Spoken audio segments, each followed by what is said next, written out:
In Zanin, it is the Mainachas, if you know the name Mainacha. Yes. Yeah. The name Mainacha goes back before the International Holiness Mission, if you know about the International Holiness Mission. Okay. International Holiness Mission. You'll get it when you...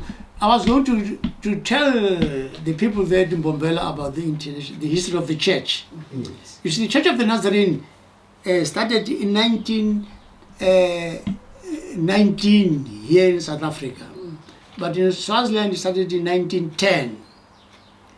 That was Church of the Nazarene. Missionary came from North America, Reverend Hamon Zmezbo. He brought the Church of the Nazarene here. Yes. The same year when he arrived here in Port Elizabeth, David Jones came from England, coming here as an international holiness mission that started in England. So from 1908 up to 1952, these two denominations worked together here in this area here, preaching the same message of holiness. But in 1992, these two denominations merged and became one church. Now, talking about Zanin area, the work in Zanin area, it was started by the International Holiness Mission under the Mainachas. The Dayhoffs, you know Dayhoff, Dayhoff worked there, who came from the International Holiness Mission. So the Mainachas were converts of the International Holiness Mission. Another man, maybe you remember, Sinzu. You remember Sinzu? Yeah. Sinzu also worked there. So the Mainachas, they played a great role in evangelizing the Zanin area. And we still have one of them, Calvin Mainecha. You know Calvin Mainecha? Calvin Mainecha is the son of the original Mainecha. Yes, so these are the ones who worked there. Now, they worked in Skukuniland, Skukuniland and Petersburg, Blobbeck and Venda, was started by the Nazarenes. You'll get that when you get the history of the Church of the Nazarene. They worked in Blobbeck, started in 1949. It was started by, you know the name Reverend George Hayes. You've heard of Hayes? Yes. Yeah, George Hayes is the one who went there to start to work. He was helped by other ministers coming from here in the Lowfield area, like Mandiyane and Ngobeni. They went there, and also when they opened the hospital there, the people from Swaziland, nurses from Swaziland, went there and worked there in Blobbeck area. You know what happened? Then the baddies called that mission station there Swatsim, because there were Swazis working there. You know? They call them the place of the Swazis. I'm sure if you go to Blobbeck today and ask some of these older people, they will tell you about this, what I'm telling you now here. Yeah. They call that place Swaziland because there were nurses who came from Swaziland, they worked there. Yeah. But originally, as I say, in Zanin area, it was the IHM, International Holiness Mission, who opened the work there. Now the work in Skukuniland and also in Petersburg was done by the Nazarene, and also in Venda. The first missionary who worked there in Venda was Stotler. Stotler, he went to Venda. So that was done by the Nazarenes and Blobbeck and Petersburg and Skukuniland. But Zanin area, it was mostly by the International Holiness Mission under the leadership of Dayhoff. Yeah. And here, is it also related from Sabi, as you explained earlier on? Here, as I said, the work started at Sabi. Yes. And then when the people moved, you know these white people, this forced removal, they removed them. In fact, if you go to Bushbuckridge there, Bushbuckridge area there, most of the people there, even here at Shatale here, there's a place called Zone 1. Zone 1 there, it was people who were at Savi, somewhere in Graskop, these forced removals. They removed them and brought them here to come and stay here. Now, here where I am here, this place is called Graskop here. Graskop is a town up in the mountain, you know Graskop. The reason it's called Graskop is because as a result of these forced removals, they took them there by force and brought them here. So the people living here, they came from Graskop, Leidenberg.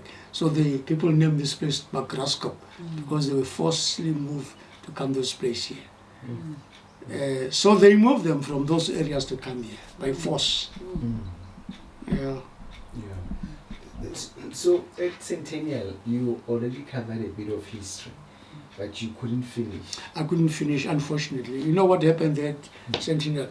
They didn't tell me. They said we are going to tell about the beginning of the church here. And then when I saw their program, when I was already there, they had planned me together with Kosa. And they had given us 30 minutes. Otherwise, I was supposed to do 15 minutes, I was supposed to do 50 minutes. You remember I said, you start Kosa, speak. Yeah.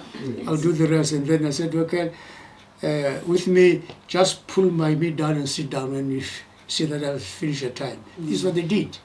I didn't finish what I wanted to say. If you want that history, I can give it to you. Yes, definitely. Yeah. Not now here, but I'll email it to you. Okay, yes. In fact, I'll tell you how the church started in Swaziland and also here in South Africa. Yes. As you read it, it's not finished because I was trying to go a little bit into Zimbabwe, Malawi, and also Kenya. The church moved from Southern Africa, in 1980.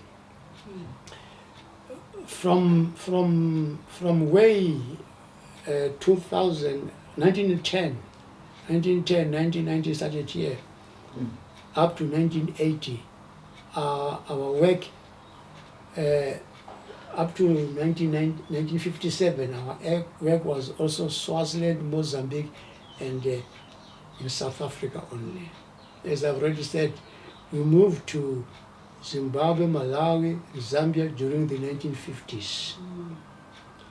But it was in 1980 when Dr. Richard Zena, you heard of Dr. Zena, when he came here, we moved from Southern Africa to East Africa and East Africa. It was Dr. Zena who really pushed the church up there, north. Well, as I've already said, I give credit to Dr. Zena for pushing the Church of the Nazarene from Southern Africa to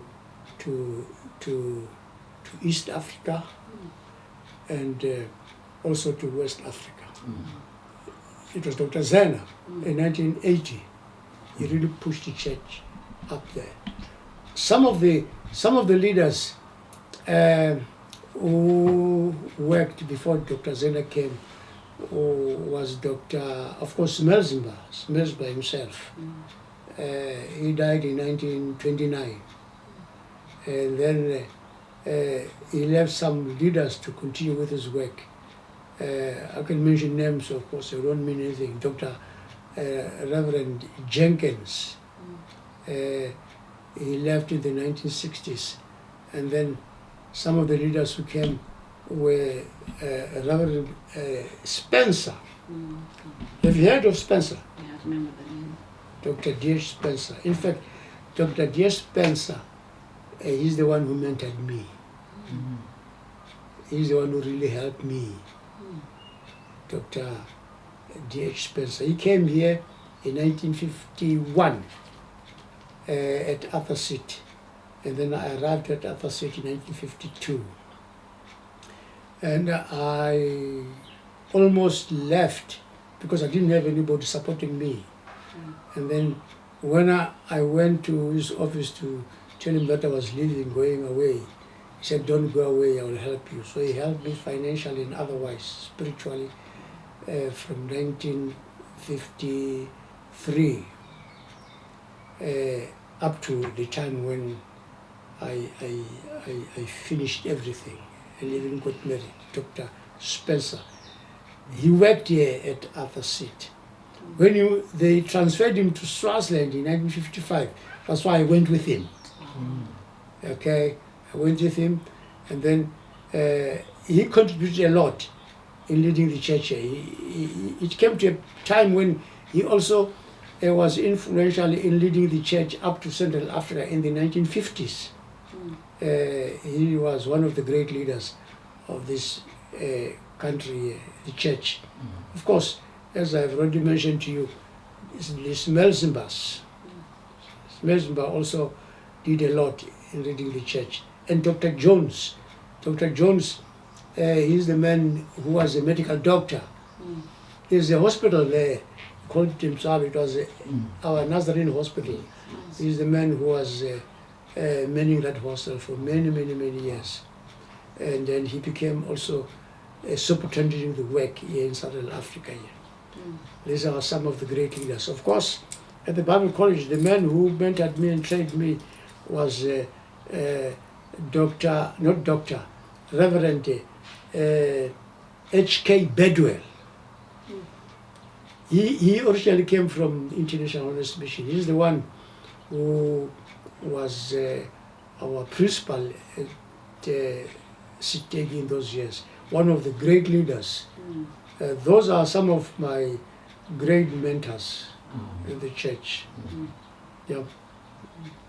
So that's why I'm saying that we should know the Bible. We should know the history of the church. We should know what we are talking about. I mean, today people are lost. Some of these modern things happening today, like eating grass, eating snakes. People praying today, they doom you if you are sick, they doom you. All those things, they're just modern fads. Yeah. We should stick to what is in the Bible and not be carried away about what is happening today. That's what I can say, in short. Thank you so much. If I would rewind my clock and it goes back, I sometimes think of that. I would do the same thing I've done. I'll not change.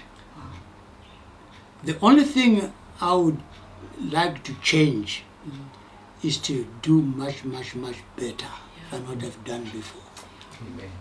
In other words, if I go back, I will still worship God and go and do the things He called me to do. I don't regret that I became a preacher. I gave my life to Jesus when I was young. I don't regret that. I don't regret that I married my wife, who is gone now. I don't regret the fact that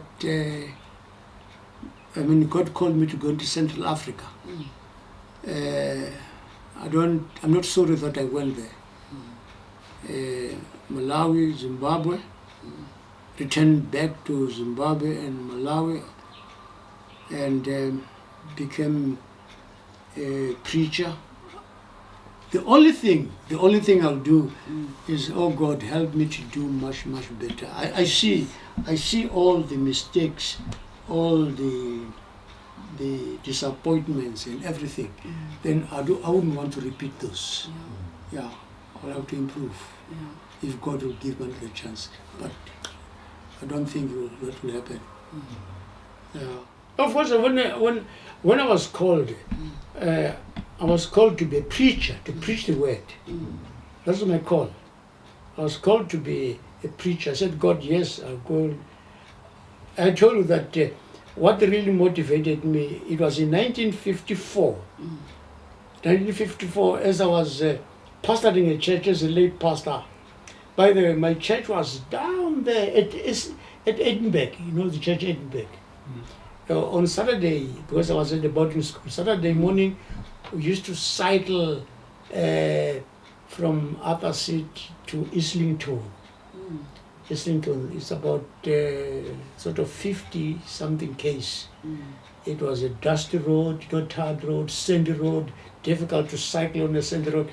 Going there in the morning, we had our lunch, and then we cycled to Edinburgh, he knows the place I'm talking about, to spend the whole of Saturday afternoon visiting people. In the evening, we went to sleep there at Islington. In the morning, we cycled back to to Islington for Sunday school and service. From there, then we cycled back to Upper Seat from January to December, doing that.